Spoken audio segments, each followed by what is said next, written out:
இந்த வாழ்வில்தான். அடடா அடடா வீடே கோவில்தான். திருநாள் தினமே இந்த வாழ்வில்தான்.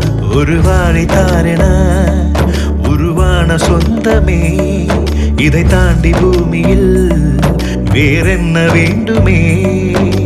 யாரோடு யார் என்பதை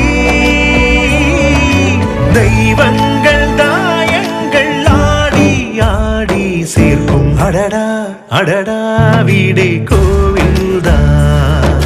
திருநாள் தினமே இந்த வாழ்வில்தான்.